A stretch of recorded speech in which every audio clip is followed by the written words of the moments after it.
नमस्ते मित्रों, सभी को जय श्री राम। आज हम जानेंगे भारत के महान क्रांतिकारी वीर सावरकर। तो आप सभी लोग जानते हैं वीर सावरकर जी बहुत बड़े क्रांतिकार थे। विनायक दामोदर सावरकर भारत के महान क्रांतिकारी, स्वतंत्र सेनानी, समाज सुधारक, इतिहासकारक, राष्ट्रवादी नेता तथा विचारक थे।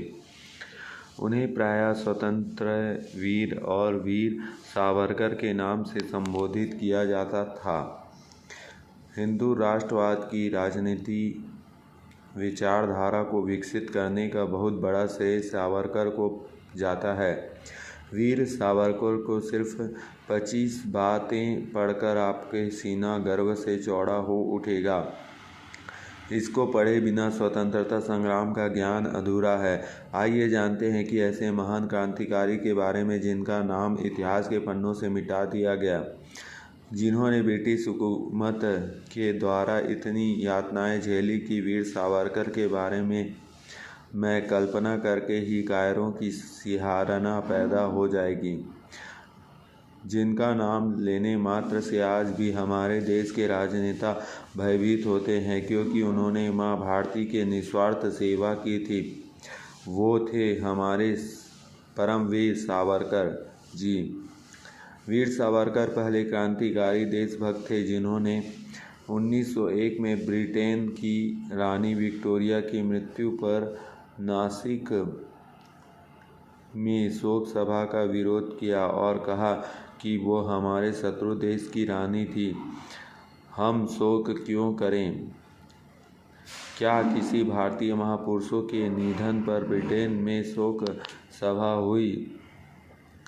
दूसरा, वीर सावरकर पहले देशभक्त थे, जिन्होंने एडवर्ड सप्तम के राज्याभिषेक समारोह का उत्सव मनाने वालों को त्र्यंबकेश्वर के बड़े बड़े पोस्टर लगाकर कहा था कि गुलामी का उत्सव मत मनाओ। तीसरा, विदेशी वस्त्रों की पहली होली पूना में 7 अक्टूबर 1905 को वीर सावरकर ने जलाई थी। वीर सावरकर पहले ऐसे क्रांतिकारी थे जिन्होंने विदेशी वस्त्रों का दहन किया। तब बाल गंगाधर तिलक ने अपने पत्र केसरी में उनको शिवाजी के समान बताकर उनकी प्रशंसा की थी, जबकि इस घटना का दक्षिण अफ्रीका के इस पत्र इंडियन ओपिनियन में गांधी ने निंदा की थी। वीर सावरकर द्वारा विदेशी वस्त्र की दहन की इस प्रथम घटना के 16 वर्ष बाद गांधी उनके मार्ग पर चले और 11 जुलाई 1921 को मुंबई के परेल में विदेश वस्त्र का बहिष्कार किया। सावरकर पहले भारतीय थे जिन्होंने 1905 में विदेशी वस्त्र दहन के कारण पुणे के कम्यूशन कॉलेज में निकाल दिया गया और 10 रुपये जुर्माना किया। इसके विरोध में हड़ताल हुई। स्वयं तिलक जी ने केसरी पत्र पर सावरकर के पक्ष पे संपादकीय लिखा। वीर सावरकर ऐसे पहले बैरिस्टर थे जिन्होंने 1909 में ब्रिटेन में ग्रेज इन परीक्षा पास करने के बाद ब्रिटेन के राजा के प्रति वफादार होने की शपथ नहीं ली। इस कारण उन्हें बैरिस्टर होने की उपाधि का पत्र कभी नहीं दिया गया।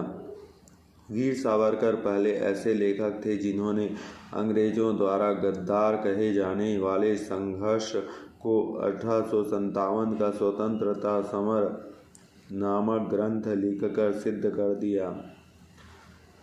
1857 का स्वतंत्रता समर विदेशी में छापा गया और भारत में भगत सिंह ने इसे छपवाया था, जिसकी एक प्रति 3-3 रुपये में बिकी थी। भारतीय क्रांतिकारियों के लिए यह पवित्र गीता थी।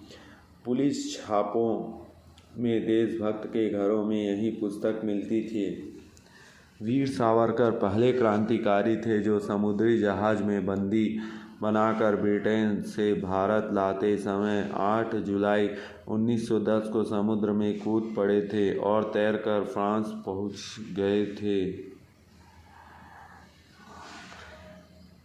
सावरकर पहले क्रांतिकारी थे जिन्होंने मुकदमा अंतर्राष्ट्रीय न्यायालय हेग में चला, मगर ब्रिटेन और फ्रांस की मिलीभगत के कारण उनको न्याय नहीं मिला और बंदी बनाकर भारत लाया गया।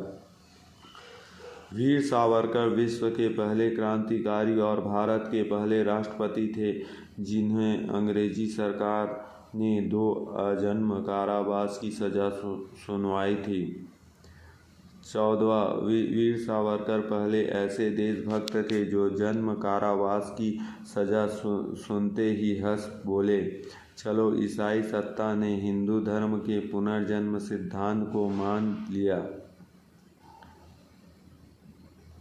15वां, वीर सावरकर पहले राजनीतिक बंदी थे जिन्होंने काला पानी की सजा के समय 10 साल से भी अधिक समय तक आज़ादी के लिए कोल्हू चलाकर 30 पौड़ तेल प्रतिदिन निकाला। वीर सावरकर काला पानी में पहले ऐसे कैदी थे जिन्होंने काल कोठरी की दीवारों पर कंकर कोयले से कविताएं लिखी और 6000 पंक्तियां याद रखी। वीर सावरकर पहले देशभक्त लेखक थे जिनकी लिखी हुई पुस्तक पर आज़ादी के बाद कई वर्षों तक प्रतिबंध लगा रहा। वीर सावरकर पहले विद्वान लेखक थे जिन्होंने हिंदू की परिभाषा करते हुए लिखा कि सिंधु सिंधु पर्यंता यस्य भारत भूमिका पृथभू पुण्य भूमेश्च सह वह हिंदू स्मृति है, अर्थात समुद्र से हिमालय तक भारत भूमि जिनकी पितृभूमि है, जिसके पूर्वज यही पैदा हुए हैं, वह यही पुण्य भूमि है, जिसके तीर्थ भारत भूमि में हैं वही हिंदू हैं। 19वां, वीर सावरकर प्रथम राष्ट्रपति थे जिन्होंने अंग्रेजी सत्ता ने 30 वर्षों तक जेल में रखा तथा आज़ादी के बाद 1948 में नेहरू सरकार ने गांधी वध की आड़ में लाल किले में बंद रखकर न्यायालय द्वारा आरोप झूठे पाए जाने के बाद ससम्मान रिहा कर दिया। नेहरू उसके राष्ट्रवादी विचार से डरते थे। 20वां, वीर सावरकर पहले क्रांतिकारी थे जिन्होंने 26 फरवरी 1966 को उनका स्वर्गारोहण हुआ तब भारतीय संसद में कुछ सांसदों ने शोक प्रस्ताव रखा तो यह कहकर रोक दिया गया कि वे संसद सदस्य नहीं थे, जबकि चर्चिल की मौत पर शोक मनाया गया था। वीर सावरकर पहले क्रांतिकारी राष्ट्रभक्त स्वातंत्र्य वीर थे जिनके मरणोपरांत 26 फरवरी 2003 को उसी संसद की मूर्ति लगी जिसको कभी उनके निधन पर शोक प्रस्ताव भी रोक गया था।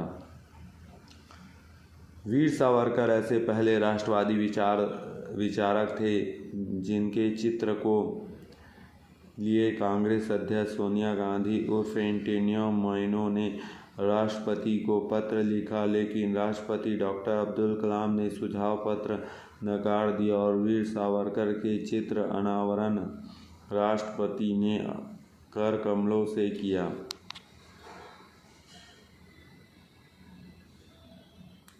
वीर सावरकर पहले ऐसे राष्ट्रभक्त हुए जिनके शिलालेख को अंडमान द्वीप की सेल्युलर जेल के कीर्ति स्तंभ से यूपीए सरकार के मंत्री मनीष शंकर अय्यर ने हटवा दिया था और उनकी जगह गांधी का शिलालेख लगवा दिया था। वीर सावरकर काला पानी की सजा में अंग्रेज ने हिंदू कैदियों पर हंटर मारने के लिए मुस्लिम अधिकारी रखे थे। इस भेदभाव के विरोध में सावरकर जी ने सत्याग्रह करके इंग्लैंड के राज्य शासन तक अपनी बात पहुंचाकर कानून समाप्त करवाया। कैदियों की तरफ से माफ़ीनामा भेजा गया। आज गलत इतिहास पढ़ाकर सावरकर को कई बार माफ़ीनामे पर बदनाम किया जाता है। उन्होंने अपने लिए नहीं कैदियों के लिए लिखा था। गांधी ने सावरकर के सत्याग्रह को चुराकर देश को बंटवारा करवाया। सावरकर जी ने 1942 में ही कह दिया था कि गांधी का यह अंग्रेज भारत छोड़ो आंदोलन नहीं है, यह अंग्रेज भारत तोड़ो आंदोलन है। वीर सावरकर ने 10 साल स्वतंत्रता के लिए काला पानी की कोल्हू चलाया था, जबकि गांधी ने काला पानी की उस जेल में कभी 10 मिनट चरखा नहीं चलाया। वीर सावरकर माँ भारती के पहले सपूत थे, जिन्होंने जीते जी और मरने के बाद आगे बढ़ने से रोका गया। पर आश्चर्य की बात है कि इस दिन इस सभी विरोधियों के घोर अंधेरों को चीर कर आज वीर सावरकर सूर्य के समान सभी में लोकप्रिय और युवाओं के आदर्श बन रहे हैं।